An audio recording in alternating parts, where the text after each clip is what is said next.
Jessii Vee. So I am very excited for today's video because we're doing a little bit of a twist on the Missing series. Today we are talking about alien abductions, and I don't think I've ever done a video just mainly on alien abductions, and there are so many. You guys have no idea. I fell into this huge hole while researching this. If you look up alien abductions online, you'll find thousands of stories. Some that the media covered and some just from people online that are sharing their alien stories that no one ever believed them about. And I don't know about you guys, but the thought of aliens really freaks me out. Like, I definitely believe in otherworldly beings beyond Earth, and that sort of unknown feeling of what they are and what they want really just like gives me the chills a little bit. And can you tell that I wore this shirt with the theme of the video? I actually just got this shirt and it's super shiny. Look at it. It shines. It's beautiful. But yeah, I just had to be like all spacey before we started.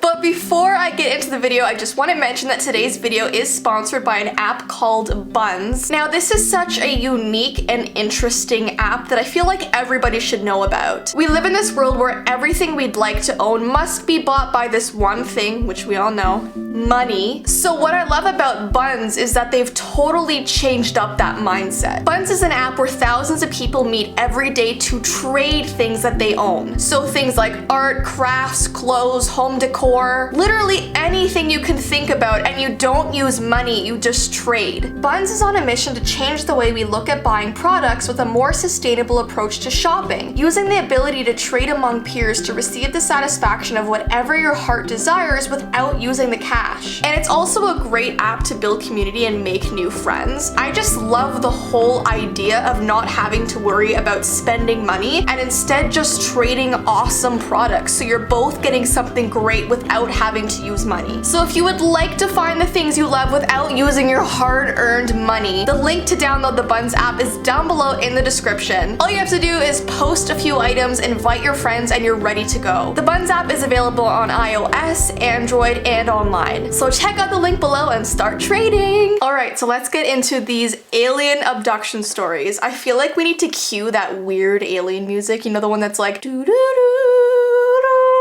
Although I probably can't find that online because it's probably copyrighted, so. Okay, so there are a ton of very famous alien abduction stories that have been covered in the news. Today we're gonna talk about 2 of those. I think there's like 12 very famous ones. So we might cover all of them in a different video, but today we're gonna talk about 2. I'm actually curious if any of you guys have ever experienced anything alien or weird related like that. Definitely comment it down below, because I always could do another video called like reading my subscribers' alien stories. Like, even if you've seen something weird in the sky, if you have a picture of something, that would be like perfect for another video. But for now, we're going to talk about other people's stories. So the very first story we're going to talk about happened in 1976. It was called the Allagash alien abductions. In 1976, 4 friends in their early 20s went camping in rural Maine. Oh man, so they're basically my age in their early 20s. Wait, I'm in my mid-20s now. I'm 25. Oh my goodness. I can't even say early 20s anymore. I'm mid-20s. Anyway, sorry, just sudden realization there. On the second night, they noticed a very bright light, but nothing more. On the third night, they decided to try night fishing. In the canoe, they noticed the bright light again. That is why you don't go night fishing. I mean, who was out in the dark camping and they're like, hey, let's go on the lake, even though it's pitch black outside? That's just like your first mistake. One of the men used their flashlight to make an SOS pattern at the light. Then the light expanded and enveloped all 4 men.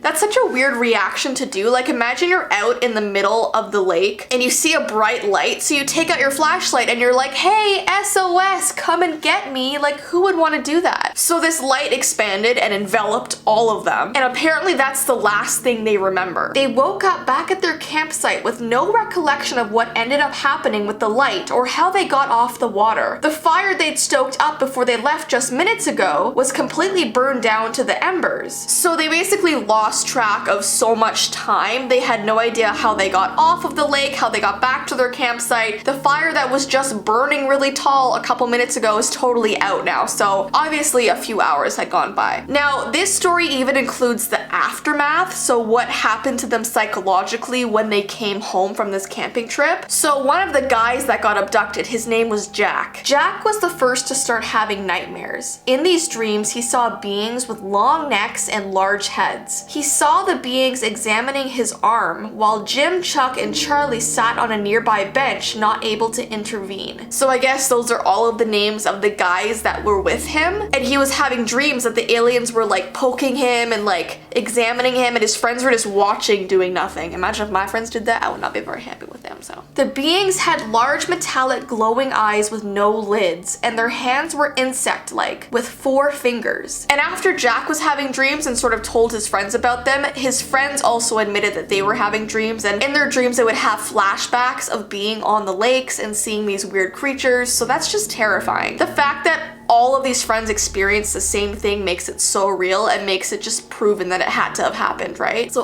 this is why I don't go camping, okay? So the next case is called the Betty and Barney Hill alien abduction. In 1961, a married couple were driving home from vacation at Niagara Falls when they saw what they thought was a falling star, but it moved around in the sky and began to grow bigger. Okay, first of all, Niagara Falls is like an hour from where I live, so that's great. Just to know we have aliens that kind of hang out around Niagara Falls, that's wonderful to know. They decided to drive slowly along the road and follow the light as it grew closer to them in the sky, eventually stopping in the middle of the highway as the object hovered only 80 to 100 feet from them. Oh my gosh, imagine driving home at night and seeing what you think is a falling star, and suddenly it's like right in front of your car on the road. No, no, no, no, no, no, no. So at this point, Barney Hill gets out of his car and starts walking towards the light, which is like a horror movie no-no. I don't know why people think it's okay to just inspect things like that.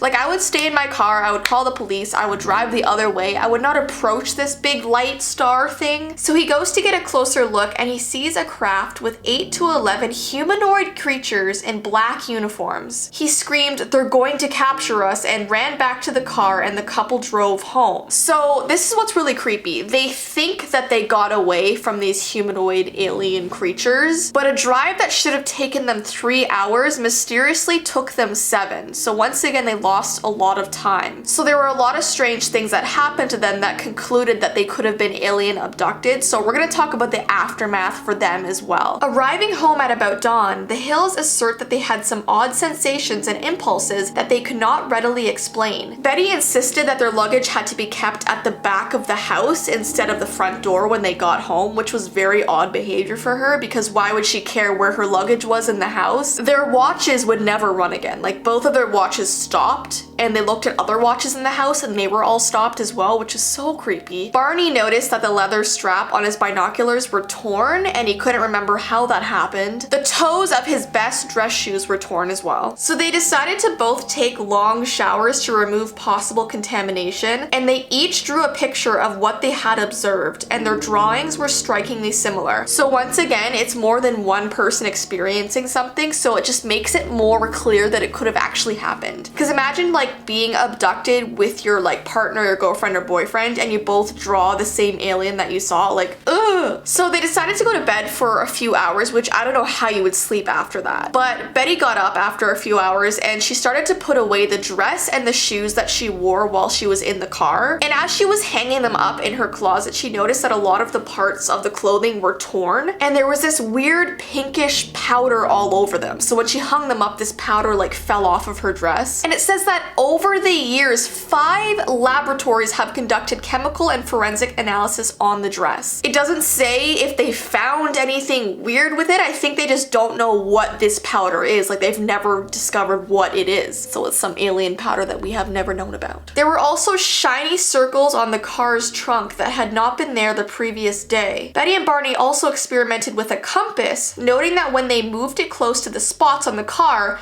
the needle would whirl rapidly. That is so scary. Like, this, I'm just getting chills right now because I would never want to experience something like this. So those are the 2 more famous alien stories that were covered in the news that we're going to talk about today. As I said before, if you guys like talking about alien abduction stories, I can make so many other videos on this, so definitely give this video a thumbs up if you want that, and just let me know down below. I have to like stop reading these for right now because I'm getting like chills and it's freaking me out. Anyway, so guys, I hope you did enjoy this video. Definitely comment any sort of alien stories you have down below. And yeah, don't forget to download the Bunz app, that is down below in the description. So yeah, I hope you guys have an awesome rest of your day. I hope I didn't scare you too much, and I will see you in my next video. Bye!